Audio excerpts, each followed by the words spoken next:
culture. This also goes back to the debate. Is this anime?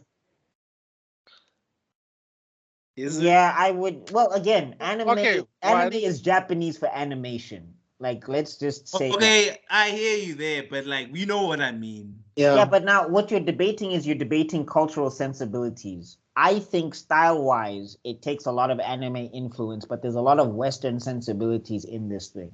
Yeah, I mean, you are being Joe Biden. You know exactly what I mean. I'm not being Joe Biden. You know exactly what I mean. I'm trying to political correctness. Is this anime? I just heard. I know what you're doing. It's about sensibilities. It's anime is animation in Japanese. It is. No, you know exactly what I mean. On a point of order, honorable members. Let me just share my screen quickly. Let me give you a very simple answer. Oh, okay. I just wanted to, so basically he's the writer. Him and his wife wrote this show, Michael Green. And that answers my question. Thank you. Yes. Yes. But it's a good show. Anime can only be in Japan. Is that what you're saying? Yes. That's my answer. Yes, it is. It has to. It's the same thing with Castlevania. We don't have this. Nobody confuses Castlevania. It's a really nice animated show. Or Avatar, right? Or Avatar. No, but there's Samurai Jack. There's arguments for that because of the anime influence and the anime influence in Samurai Jack. There's a lot of anime. I think to maybe add on to what Buckmaster's saying. So basically, these people, what they do is they come up with the storyline, they do the storyboarding, they do animatics, but then they take they outsource animation from Japan or Korea. So you find that Avatar: The Last Airbender, for instance, I know with The Legend of Korra, it was done by Studio MIR. I don't know if it's Studio MIR or whatever. That's a Japanese studio. The Boondocks as well. We might not consider it to be anime, but it was animated by... But I'm saying, when you talk about anime, right? Tangent again, audience. You know how we do. I know, this is not a tangent. This is very important discussion. When we talk about anime, right? When we talk about anime, if we look at the way jokes are made, and like this is across the board. If you look at the way Oda does a joke, to the way that Masashi does a joke, to the way that Akira did jokes and all of that stuff, you will find there is similar sensibilities because that is the Japanese humor.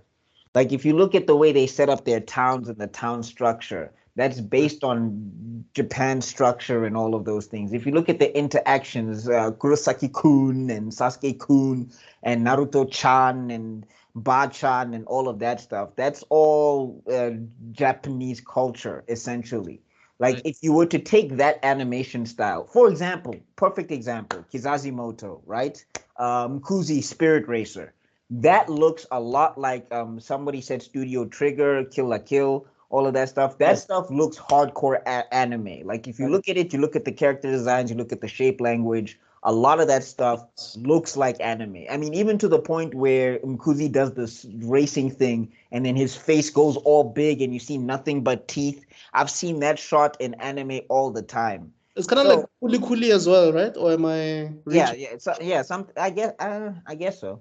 But the point is that if you look at that and that style and everything, but then if you look at the way they did the jokes, if you look at the way they did Imalapo, Zobamba, all of that stuff, right? And also, the clapping of the hands and all of that stuff. That's South African culture. Those are South Africanisms that are unique to us. Right. But if you look at the style of the short, it is very much influenced by that anime. So if we want to say anime, we should be talking about the culture behind the animation rather than the style of animation, because the way people draw is the same way people draw. The same way people construct in Japan is the same way people construct in America or here or whatever. Drawing is drawing. Look, but if we're talking about it, if you're talking about the Japanese culture in this thing, I would say it's not. Then we could say this is a Western animation with anime influence, if that's what you want to classify it as.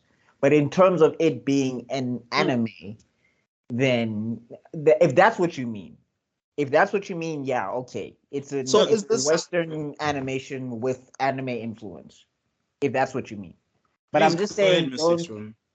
Okay. No, please go ahead. I'll come after you. All right. Anyway, all I'm saying is that don't box it too much, because that's what makes it difficult for other people outside of Japan to kind of get into this thing. Like, we've got people here that love the anime style, but they're not going to be able to do that stuff that Masashi and Oda do when they tell jokes, because it will feel weird. I just want to preface this with two things. Number one, it looks ridiculous. I'm an African person who's gatekeeping what is anime and what isn't anime. But like, optics aside. Right. Number two, I'm also aware that the rules of what happens in studios have changed a lot. I mean, there's a lot of outsourcing. I think Boruto, a lot of the animation was outsourced to French animation studios. Oh. And like, you know what I mean? So there's a whole lot more globalized world, right? But you said it perfectly. This is a anime influenced Western series. I would not group this in anime, but it's really well made. I wouldn't say, you know what I mean? Like, it's not the Drake of anime. You know what I mean? I think something that I actually wanted, the more you guys were talking, I started thinking about, even with live action, when you look at a film like Rush Hour, you wouldn't really consider that a Hong Kong show brothers thing, but it has a lot of Asian influence in it, with the kung fu and sort of like really? The moment you just see Jackie Chan, it's automatic. It's like, are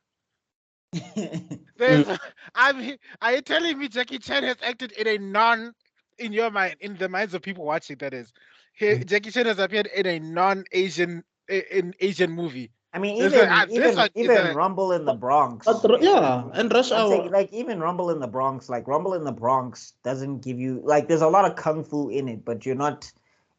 It doesn't feel like an Ip Man. Like, Ip Man feels like a Chinese production, whereas Rumble in the Bronx, it just feels like it's an American company using the talents of Jackie Chan. Yes, I guess that's what. But the only thing is that the reason you have to be careful with that is that these things are for marketing. right. Like, the term anime is for marketing. When I say this is an anime, like, people automatically want to go, okay, it's got to have this and this and this. I usually like this and this and this. I think check it out. I mean, we should pose this question to the TikTok viewers, to the Instagram stuff. I mean, I'll say this. Let me just ask. Let's ask the ahead. viewers. What criteria does an animation production have to meet to be qualified as an anime in your mind? I really want to know, because it's the more things go into the future, the more nuanced this title anime is going to become. And that's the reality we all have to come to terms with. Well, I just wanted to say this before we wrap up on this particular thing and get back to the show. It's just that there was a video by White Manga, and you guys know him as well. Yes, and it's also actually. Yes, and there was a video that he was doing where he was compiling this thing together, and this Japanese journalist was just saying that the term anime it's just a thing for marketing. Like, when Japanese are talking about Western cartoons, they classify them as Western anime. So like, don't the whole thing is like, if like it's nice to have the debate, it's nice to have the thing, but people get way too wrapped up in all of these terms and all of that stuff. It also brings up to the question, so what defines a manga? Yeah. What defines a comic? Yeah, it's like that whole even White Manga spoke about that in one of his YouTube videos, that manga is basically comics made in Japan. It's like this, the whole thing of us making it manfra or manhwa, or it's like, or even Afro manga. It's basically comics. At the end of the day, it's comic books. Yeah, I'm saying those things are necessary for marketing. Like, they're necessary. It's just, if you're talking of, like, what people want to debate is the core of the thing. If we look at an anime and we look at something like Blue-Eyed Samurai, the process is the same. It's just that the culture is different. But at the end of the day, if you want to say that this is it would be right to say that Avatar is a Western animation with anime influence. Right. That's not. You shouldn't want to fight people over that, but Avatar fans want to fight you. Same way if I say that Blue-Eyed Samurai is a Western animation, because of the way the structure and the things are written. If you look at the way they deliver the lines in this as well, and all of those catchphrases, and the way that stuff is shot, it's like from an American. It's like that American framing and everything. It's not like the anime doesn't do shots like this. Yes, facial expression and things like maybe characters just falling because someone said something dumb. We don't have those things, we don't have those moments that actually make you think, oh, this is anime. Yeah, that's what Pila's talking about for everybody that's going to get upset at him. And also, I mean, I like that that iteration, the classification you just put on, because from a certain point of view, one could argue that Yu-Gi-Oh is a Egyptian comic done by the Japanese. Yeah. Right. Yeah. Right. And how can you dispute it? So much Egyptian everything is involved around it.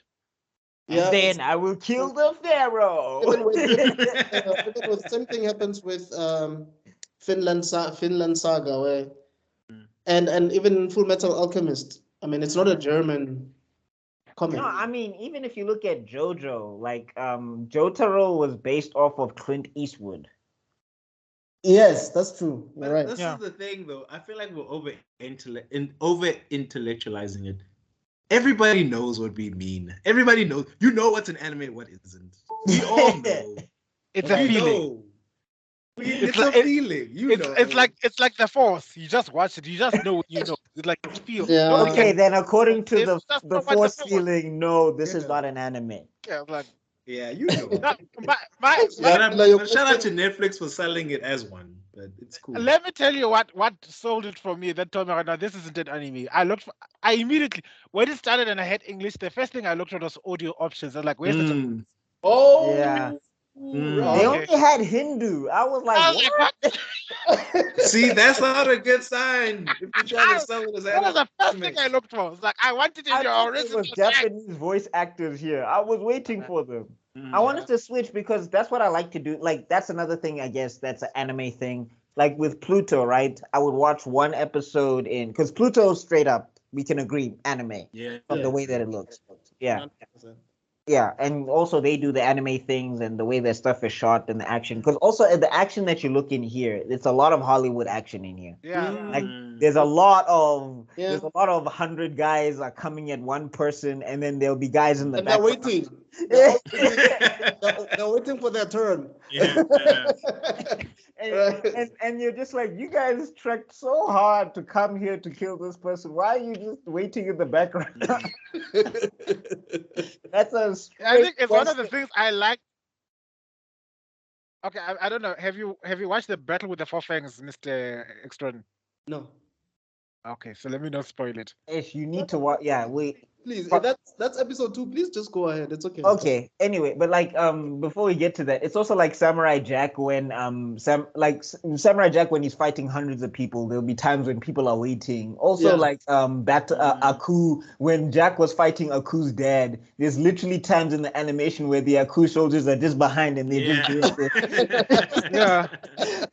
While Samurai Jack's dad is being. That's why I like Gendy Taranovsky's Star Wars or Clone Wars 2D, because those Jedi use the Force. So it's like if anybody's running, Mace Windu would just use the Force to just push them away. No, those animations, I love it, but the Force is overpowered in this one. Like the things Yoda and Mace were doing, and everybody else, like literally Yoda reversed a ship from docking. It's like, oh look, it's gonna load more, deposit more troops. Stop. Back those troops back in the ship, close the ship, fly back up, collapse. I was like, why go through all that effort? You know what's weird? I feel like in a few years, like in a year or 2 years, there's some video essay that's gonna go viral on YouTube, and it's probably gonna be called "Did Netflix Kill Anime?" Because there's like a lot of things happening in the Netflix mechanism where I'm like, this is a red flag. We're all riding the ship right now, but I'm seeing a lot of red flags. I agree. I think as long as I think the way the Japanese engine is set up, it's the thing that kind of puts them over Western media. I mean, also it's a detriment to the creators a little bit, but but at the same time, it's a I don't know. It's like a what they call it, a double-edged sword. There we go. Like like we're always going to be getting content. Like the Japanese are always going to be cranking out. There's always going to be something new in terms of the anime space. The only thing is that once those mangaka hit it big, that's the thing that they're known for. They can't do anything else. Right. Even Akira can't escape from Dragon Ball. That's why we have them as children again, so that he can write more stuff for them to grow up. But we're always gonna get stuff. Unless if you're writing for seinen though, because sometimes when you're writing for seinen, for instance, when we're talking about Pluto and Naoki Urasawa, I mean, he's done 20th Century Boys, he's done Monster, he's done. Yeah, but I'm saying, have those things have those things competed with a thing like Batman? Because Naruto has competed with Batman. One Piece has competed with Spider-Man and all of those things in households. And it's got like movies and it's got live action adaptations now. They're gonna look at maybe doing a theater production. I know there was a theater production for Naruto. So it's just like with manga, you always get more content, but it's always going to be tougher on the creators. Whereas with comic books, Western comic books, a writer, if they can secure themselves a position in Batman, they can springboard off of that to fund other projects. And that's like much easier down that pipeline. That's true. I agree. And Look, you saying something? No, I want to just say I agree with that. I just wanted to run through quickly. There's a thought that came up. Oh, I was saying, I feel so sorry for the creator of Attack on Titan because it's done now. I was like, what you gonna do now, sweetie? Yeah, apparently he had a lot of health issues, right, in that thing, which I'm like, yeesh, I don't. Okay, I'm not gonna spoil it for you. He said you wanted to do the whole Attack on Titan review. Sorry, Pillow, you were saying something? No, I mean, it's just more about the whole Netflix anime relationship thing. I mean, it's not necessarily, I don't want to make it sound like this show is an example of what Netflix is doing wrong to kill anime. But I think it's more about the pipeline and what they do with the IP once they have it. Because, I mean, look at something like Cowboy Bebop. Yeah. Look at, you know what I mean? Like, it's got a sour taste in its mouth now. And then... Aren't you excited look at for the Death Yu Yu Note. Hakusho? I just want to say something. I like that. That looked cool, but that's not like. But there's a difference between the adaptation of Yu Yu Hakusho and what they did to Death Note and Cowboy Bebop. Very different. Very different. But I hear they did a decent job with. We should review that live action. I wanna have a discussion on that once it drops. I heard they did a good job with One Piece though, didn't they? I'm watching it, and honestly speaking, for me it feels like Cowboy Bebop. I don't know. I'm just being honest. I don't. No, but here's the thing that annoys me the most is there's this trend now that Netflix is doing where they want to take Western media and give it an anime treatment. So like we're getting a Terminator anime. We're getting John Wick anime. Star Wars. Star Wars has already happened, the anime Vision. I mean, Star Wars Visions. But like, there's gonna be a whole lot. Which I didn't watch. Come at me. I don't know. And I feel like that's eventually gonna be the Netflix template for anime, where it's gonna be like, let's take our stuff, give it the anime treatment, because this is how to get people to watch adult animation, basically. What's Netflix? Period. Tell me, apart from any of these things we've discussed, the Cowboy Bebops, the One Pieces, the Death Notes, anything, have you actually went to say, there's something new that came out on Netflix? Let me go check it out. But like, you know what I will say, Pillar, is that I think Blue-Eyed Samurai is a great example of how to do that without trying to milk an IP. I think once they try to milk IP, that's when we can literally say they're destroying. Like it will be that thing when you associate Netflix, like maybe the video essay should be how Netflix killed anime on Netflix. I feel like that would probably be the title, because then people are going to be like, no, I see what you're doing when you're just trying to animeify everything. And it's just like, I don't go to those particular IPs for that. However, if we look at Blue-Eyed Samurai, which again, as I said, the action sequences are very much as they've got the Japanese kung fu sword slicing stuff going on, it's very westernized in the way they pace the action. and all of that stuff, and the camera angles and camera movements. Because like with anime, if you look at something like Naruto versus Sasuke, they've got sweeping camera angles, the camera's up, the camera's down, it's at the bottom, and all of that stuff. Whereas this one, it's kind of moving like it's doing that 360 thing where you get to see it like it turns, and sometimes the camera will go up, but it doesn't do like all of those sweeping motions that Sakuga does when you know that high res animation thing is going on. But because the action is staged and paced pretty well as well, I think if they followed this model and maybe made the storytelling a little bit tighter and used new IP for the model, like used IP that like don't touch like this old IP. Don't touch old IP. Don't start, Terminator, leave it alone. In fact, if you're going to do Terminator, make sure it's somewhere removed from the Arnold Schwarzenegger stuff. Oh, just let it die. T-800. Oh my God, let Terminator go. I'm saying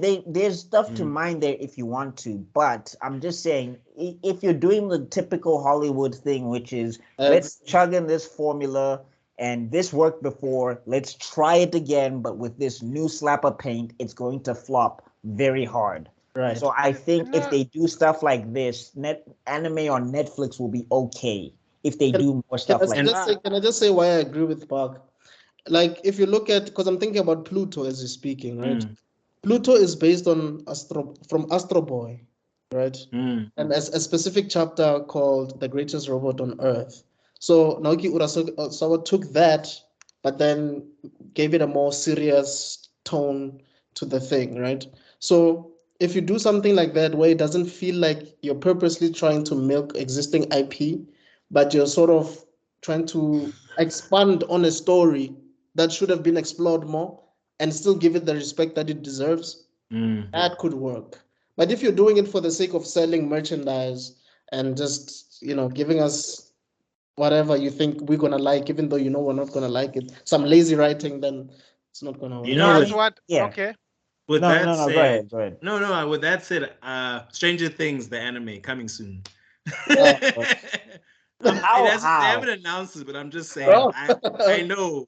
No, if they do that, they really would have ruined it. They really would have ruined it. Like, I wouldn't want to watch anything Netflix anime if they do something like that. My argument is that they should stick to creating something new. Don't take existing IPs and try and animify it. That's my big issue. Yeah. That's why I'm saying, for heaven's sake, Terminator's dead. Let it rest. What's next? Going to be a Predator anime. It's going to be a It anime. We're going to see Pennywise, the anime version. You're going to see.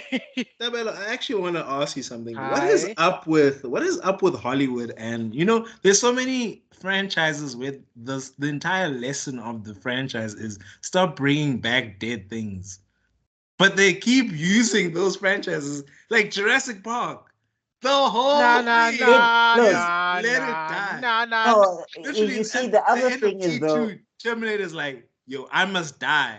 Don't bring me back. I must die. And they're like, the box office says otherwise, Chief. The box cool, office says, and like, look, the thing is that the way Hollywood runs, right? And from what I can tell with the executives, is that everybody is just like, we need something that brings in lots of money. We need blockbusters that do big numbers. Every time they try to do a new blockbuster, usually that thing does not work because the thing is, it's about like that instant result. Right. Whereas people kind of forget that the formula is to build up movies. The numbers game, yeah. Like for example, Iron Man 1 did not make the money that it should have made to justify a sequel. But somebody said, okay, we can nurture this because there was a creative team behind it that actually saw where this story was going to end up, and they managed to keep getting it funded. That's supposed to be the trick to it.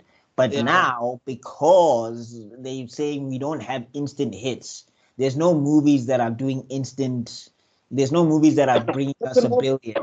The Marvels. There's no movies that are bringing us.